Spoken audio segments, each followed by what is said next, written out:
Today we're going to be making paper plate theaters. So you're going to learn about backgrounds and foregrounds and a little bit about storytelling as well, plus make a great theater. So here's our good friend Ricki to tell you how to do it. Hi kids, and welcome back to Making Puppets with the Institute. Today we're making paper plate theaters. These are going to be great little puppet theaters, and you'll also be learning today about backgrounds and foregrounds, the scenery, what goes into creating the environment for your story. So the first thing I need you to do is get your supplies out. You're going to get the two big paper plates that are located in your kit, and you're going to get one of the little black plastic straws. These are little coffee stirrers, but you can also use popsicle sticks and even the wooden coffee stirrers that you find at coffee shops. Now once you have all your supplies out, set them aside because we need to come up with a story, something interesting.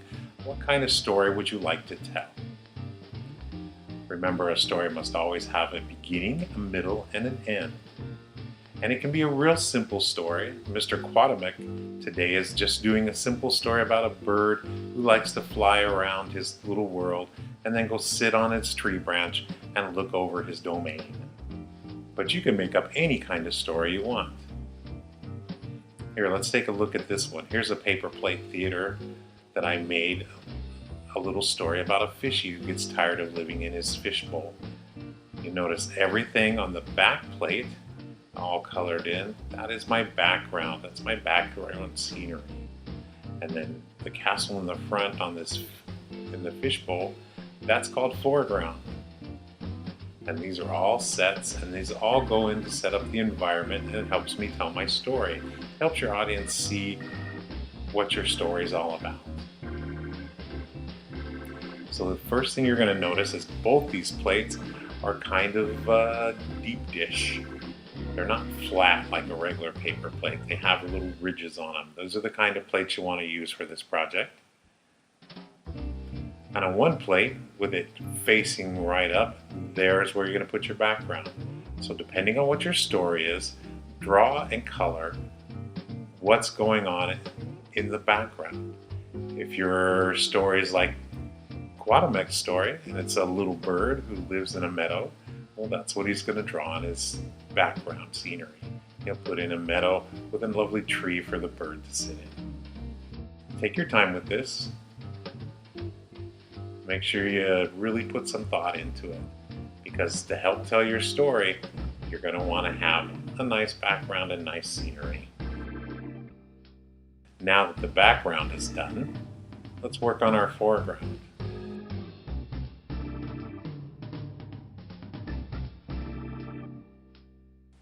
So for the foreground, you're going to flip the plate upside down, and this is where we're going to put our artwork and where we'll do our workout.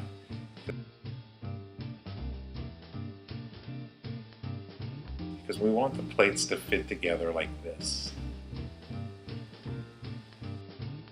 So I believe he's just going to have a simple meadow in front, so he's going to place his sight line a little further down from where this meadow ends on his background, so it gives it a 3D look.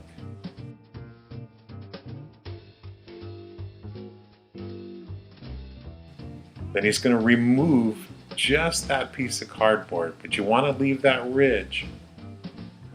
Now this is kind of tricky, so if you're having a hard time with it, don't poke yourself with scissors. Go and find a grown-up to help you with it.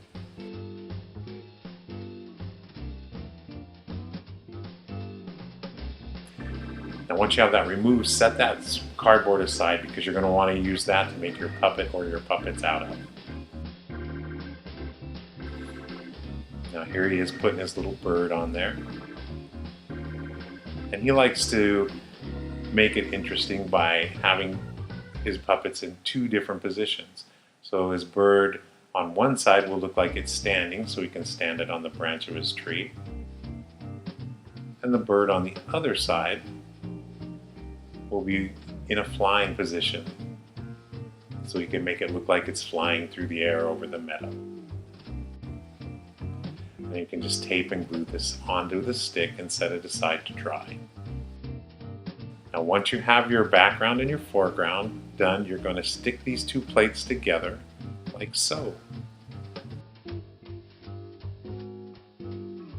Now you can use white glue, and you're going to spread it around on both sides that you're going to glue, and then stick the two together. And if you have a clothespin or something like that, or a paper clip, try to pinch them together. You can even use tape to hold them together, and then set it aside to dry. Make sure that you're only going to glue the top and the sides of the plate. Leave the bottom of the plate open, because that's where your puppet's going to go inside. Now for the sake of time, we're just going to use a stapler, and if you have a stapler, by all means use it. It'll save you a ton of time. We're going to put a staple here, and here, and one here, leaving that bottom open. And then our puppet, our little bird puppet, just slips up right inside between the two plates. And there's our theater. And here's how we tell our story.